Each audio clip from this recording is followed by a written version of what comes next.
లేకపోతే రేపు ప్రభుత్వ మంది తీసుకుంటారు. అదేవిధంగా ఈ యొక్క ప్రాంతంలో అయితే విశాఖపట్నం సొంత కాలేజ్ స్టడీ సెంటర్లో అయితే విద్యార్థులందరూ కూడా వాళ్ళు మెయిన్స్ ఎగ్జామ్ రాసి ఆ మెయిన్స్ ఎగ్జామ్ రాయడానికి కూడా వాళ్ళు సిద్ధంగా ఉన్నప్పుడు కూడా రోస్టరీ అనేది ఏది ఏర్పాటు చేస్తున్నారు. వాళ్ళు రేపు గ్రూప్ 4 ఎగ్జామ్స్ని పెట్టడానికి వాళ్ళు తీవ్రంగా ఖండిస్తారు.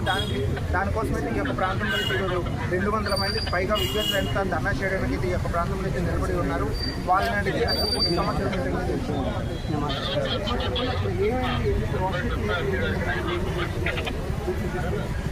సార్ యాక్చువల్లీ 2023 డిసెంబర్లో అయితే రాష్ట్రం ఇవ్వకుండా తర్వాత 2 వారాల తర్వాత రాష్ట్రం ఇవ్వడం జరిగింది. అయితే రాష్ట్రంలో రిజర్వేషన్లో పలు కేటగిరీకి సంబంధించి రాష్ట్ర తప్పులు ఉన్నవి. అవి కోర్టు కేసులు మొదలుపెట్టినవి. అయితే ప్రభుత్వం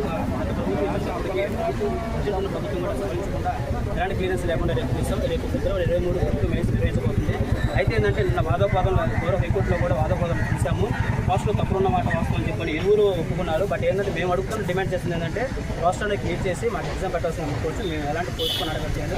బట్ ఏంటంటే రేపటి రోజున రాష్ట్రం క్లియర్ చేయకుండా ఎగ్జామ్ పెడితే రేపటి రోజు ఇంకా చాలామంది మరింతమంది కోర్టులో కేసులు వేసి దీన్ని ఎంతో కాలము ఇచ్చేయాలని చూస్తున్నారు. ఇలాంటి అపోహలు చాలా ఉన్నాయి. దయచేసి రేపటి రోజున భవిష్యత్తులో నోటిఫికేషన్ క్యాన్సిల్ అయిపోతుంది అంటున్నారు. మేము చాలా భయాందోళనలో అవుతున్నాం. మేము చాలా సంవత్సరాల నుంచి ఇక్కడ ప్రిపేర్ అవుతున్నాము. మా సమస్య ఏంటంటే రాష్ట్ర క్లియర్ చేసి మాకు ఎగ్జామ్ పెట్టవలసింది మేము కోరుతున్నాం అనమాట. మేము పోస్ట్పోన్ అడగట్లేదు. రాష్ట్ర క్లియర్ చేసి తర్వాత కొద్దిగా వెంటనే సమయంలో మాకు గ్రూప్ మెయిన్స్ పెట్టి మాకు క్లియర్ చేసిందిగా మేము కోరుతున్నాం అనమాట. దీనికి ఏంటంటే మేము గౌరవం చంద్ర సార్ తరపునే మేము అడుగుతున్నాం అనమాట. సార్ కూడా మేము రిప్రజెంటేషన్ ఇస్తాము ఎమ్మెల్సీ గారికి. ఆయన తరపునే మేము ప్రభుత్వానికి మేము మా విజ్ఞప్తిని విన్నపం చేసుకుంటాం. దయచేసి గత ప్రభుత్వాలు అలాగే డిపార్ట్మెంట్లో ఉన్న వాళ్ళు చేసేటప్పటికి మమ్మల్ని బలి చేయొద్దు.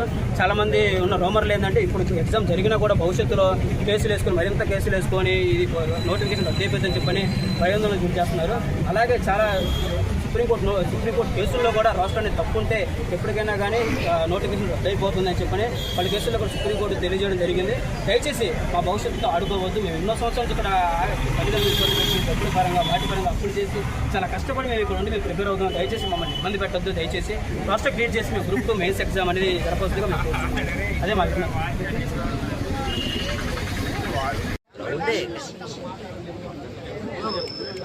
ఎగ్జామ్ కోసం 3 months ఇక్కడికి వచ్చి ఎగ్జామ్ రాస్తే ఏమవుతుందో తెలియదు, రాయకపోతే ఏమవుతుందో తెలియదు. ఎందుకు ఇట్లా చేస్తున్నారు? ఎగ్జామ్ ముందుల వరకు మీకు రిజల్ట్ అవుతుందా అవదా అని పిల్లలందరూ ఇట్లా ఉన్నారు రోడ్డు మీద. ఎగ్జామ్ కండక్ట్ చేస్తారో తెలియదు, చేయరో తెలియదు, చేస్తే ఏమవుతుందో తెలియదు. ఎగ్జామ్ అయిపోయిన తర్వాత మాకు ఎవరైనా గ్యారంటీ ఇస్తున్నారా? అట్లీస్ట్ ఒక వెబ్నోట్ రిలీజ్ చేయండి. ఎగ్జామ్ మీరు రాయండి, ఏ ప్రాబ్లం లేకుండా క్యాన్సిల్ చేయకుండా మేము పొజిషన్ ఇస్తాము అని చెప్పండి. ఇప్పుడు పోయి చదువుకుంటా రాస్తాం ఎగ్జామ్. అందరూ ప్రిపేర్ అయ్యే ఉన్నారు ఇక్కడ. వాళ్ళందరూ ఎవరు పోస్ట్పోన్ కోసమో క్యాన్సిలేషన్ కోసమో రాలేదు. ఎగ్జామ్ రాసిన తర్వాత మాకేంటి న్యాయం అని అడగడానికి వచ్చారు. ప్లీజ్ దయచేసి ఒక్కటి ఆలోచించండి. చాలామంది లైఫ్ వేస్ట్ చేసుకున్నారు పేరెంట్స్. వాళ్ళు తినక వీళ్ళు పంపిస్తున్నారు. చాలామంది అశోక్ నగర్లో ఓటే ఉండట్లేదు. వాళ్ళ బాధలు చెప్పుకుంటూ వాళ్ళు కావాల్సినంత ట్రై చేస్తున్నారు. ఏదన్నా చూపిస్తే ఎగ్జామ్ నోటిఫికేషన్ ఇస్తే మేము రాసి మేము ప్రూవ్ చేసుకుంటాము.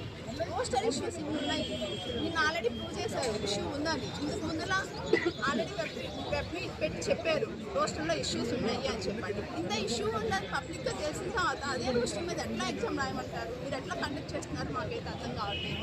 ప్లీజ్ దయచేసి రోస్టర్ని క్లారిటీగా చేసి తర్వాత ఎగ్జామ్ కండక్ట్ చేయండి.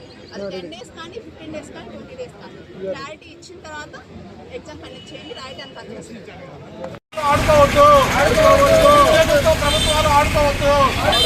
నోటిఫికేషన్లో ఉన్న తప్పులను సరిచేయాలి. నోటిఫికేషన్లో ఉన్న తప్పులను సరిచేయాలి. నోటిఫికేషన్లో ఉన్న తప్పులను సరిచేయాలి. పాయింట్లు సరిదిద్దాలి. పాయింట్లు సరిదిద్దాలి. సరిదిద్దాకే ఎగ్జామ్ కండక్ట్ చేయాలి. సరిదిద్దాకే ఎగ్జామ్ కండక్ట్ చేయాలి. ప్రకాశం జిల్లా ఐక్యవేదిక తరఫున నిరుద్యోగుల తరఫున ఎంతోమంది అభ్యర్థులు 10 రోజుల నుంచి ఈ కోర్టు కేసులు రోస్టర్ పాయింట్ల గురించి ఎంతో ఆందోళన చెందుతున్నారు. ఈ ఆందోళన ప్రభుత్వ పెద్దలు అర్థం